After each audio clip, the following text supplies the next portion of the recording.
about transition defense and offensive rebounding, and you fixed that in the second half. I don't know if that was your go-to, but I'm going to say it was. That was 2 of 3. I was pretty close. I'm going to say it's pretty good. Absolutely. I thought it was a team that we shouldn't be giving up 7 offensive rebounds to, and that was one of our key points going into the game. I thought they did a really good job of crashing the offensive glass, so I'm just now looking at it. They only had 2 the second half, yes. So that made our first shot field goal defense really good. And that's what happened the first half, is getting offensive rebounds and putbacks. Our first shot defense was pretty good, but whenever you're going 50% because of a putback, it really struggles. So I thought we did better with that. The other one, just defense in general, our attention to detail was just bad. And we've struggled with that all year. And I thought the second half, we continued to make mistakes, but we were at least making them and trying to fly around a little bit. And because of that, and as you said, transition defense, they were always leaking 1 or 2 guys out, and they were going fast, whether it was a miss or a make. We were jogging with the pack, and that's something I expressed to them even throughout the whole second half. We had to continue to build off of that. But I thought today was second half was something that there were some bright spots. There wasn't tons the first half, yes. And it was, from a coaching staff, a little frustrating in there at halftime. But we regrouped and we did well, and hopefully we can build off the second half moving into tomorrow. And I thought Justin Tucker, he didn't play well in the first half. He had those 2 quick fouls, played only 5 minutes, was 0 for 1, was getting beat on the glass, and you sat him down. But in that second half, he really sparked you, and he really answered the call. He is, and he's so much like a lot of our guys. We're a very emotional team. When things go good, it's good. Yeah. When things go bad, we shell up sometimes. And Jay Tuck, you could see, I think he had zeros across the board other than fouls in the first half, and 9 points, 2 rebounds, and a little bit more action. Got out and ran in transition. But the biggest thing was, it goes back to, he eliminated his man from being a factor in the first half. And we did a better job of trying to jump to the ball. They had way too many face cuts the first half and all of that. So we did a little bit better the second half, and we had some bright spots. And what I liked is we were very well-rounded today. Yes. A lot of people contributed, and some guys who have went through some growing pains today contributed some for us, and I think we'll need that as the year goes on. You talk about those guys. 5 guys scored in double figures tonight, led by Sam Whiting. Career high for Sam, 18 points. He hit 4 Edward Jones 3, 6 of 10 from the floor overall. Had a couple free throws as well. 4 rebounds for Sam in that second half, I believe. And he had a really nice night. Him and Max Reyes both off the bench, and that's huge for you moving forward. It is. And Sam, it's fun. We're not a great shooting team. We're a very streaky team.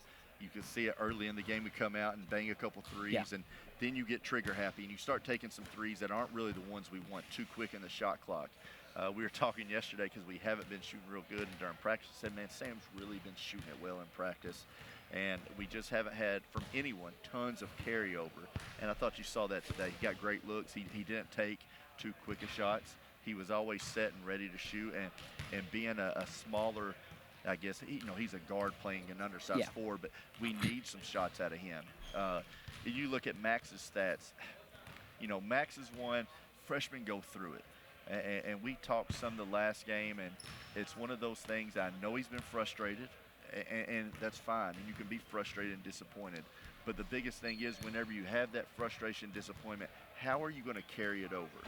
And early on, I think he was learning the freshman part of it, because he's always played in tons of minutes. And it's not just going to be given to you.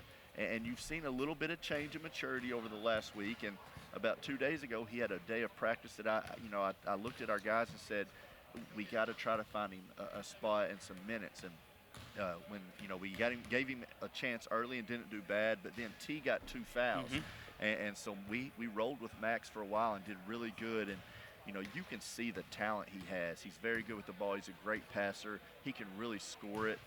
Sometimes right now his decision making is just okay because he had to do so much one-on-one in high school. But I thought today you saw some really good decisions from him, as well as our whole team. 21 assists. I can't go back and look, but I would about guarantee that is a team high this year. I'd have to go back and look. We've really struggled in sharing the ball, and I thought you really saw some good ball movement from everybody today. You talk about Max. What was, you said about a week ago something clicked. What was it that clicked for him? It's nothing that we did. It's probably him taking a little bit of pride and priority about, hey, I came here to play. I want to play. Probably being back in the dorm. Our guys know he's a good player. and our guys know that we need him. Probably hearing those guys and listening to them, and then, you know, sometimes when it's going, like you said, when it's going bad, it's going bad. Yeah. And all of a sudden you have a practice and things start going good, and you hear your coaches a little bit more. Well, I think it's the same, but we had a little more praise for him that day. So your confidence comes up, and then today I think you see the confidence oozing. I mean, he made some really good moves and plays. He had the and one. He came back and he kind of flexed on him, and he was kid. really excited. Again, he's incredibly gifted. Yes. It's just we're playing different than what he's used to in high school, and he's just got to figure some things out. But if he'll just hang in there, his career and his future here is going to be very bright. You talk about Max, 14 points, 6 rebounds, 3 assists. He did it from all angles of the floor tonight. You talked about the three-point shooting. It gets streaky at times, but in the second half, you talked about the transition defense. It got better. The defense overall got better. The not allowing the offensive boards and hitting the glass got better. But I felt like there was a couple of times, too, you were just taking better shots. We were. Absolutely. We weren't taking quick shots. And that's been our problem is whenever things go downhill for us, it slides. And it's not from a lack of want to. What our guys feel is when we start struggling, that guy wants to – everybody's like, okay, let me go make a play to fix it. Take over and one-on-one. Instead of thinking, hey, let me make this pass, and then I make one more quick pass to go from a pretty good shot to a good shot to a great shot. And that's what you saw tonight. And I think if you look at our point guard play in general, you know, Max had 14. T.A.V. had 12. They were both really good on the ball. T and Max combined for 10 assists and 2 turnovers. They both had some rebounds, and that's something that, you know, T with 12, 7, and 6 is something that really helps us. And that's the reason we got to where we were winning the rebounding war. Our point guards got in there and helped us. And, again, just sharing the ball as a team is what made this so successful today. The rebounds, as I mentioned, you held them in rebounding to just 13 second-half rebounds. Your Tigers, I'm not a math major, but it looks like 47 rebounds overall, 18 in that first half. So what's that, 29? So 29 to 10, I mean, that's pretty dang good. And you see a correlation. Now, we always talk rebounding is what defense and rebounding wins you game. Yes. You know, I know it's the boring cliche. Everybody wants to see offense, but for us, our best offense is whenever we get stops. Yes. When we get stops and we play in transition, we get our guys wide in space, and we give T room to work.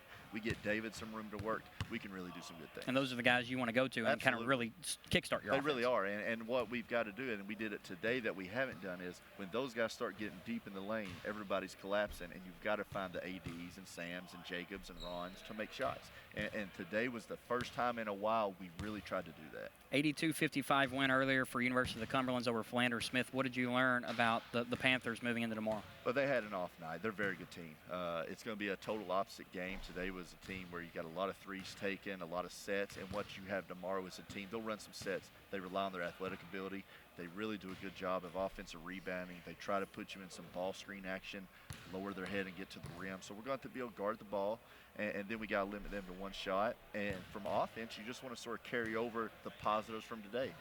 They'll probably be a little better defensively, so it won't come as easy. So, like I said, we've tweaked some things on defense and added a few new sets that we didn't run tons tonight, but we may have to run those tomorrow and just continue to play together as a team. Coach, we appreciate it. Thanks, Jordan. That was head coach Brent Vernon. The Tigers win the night 106-69.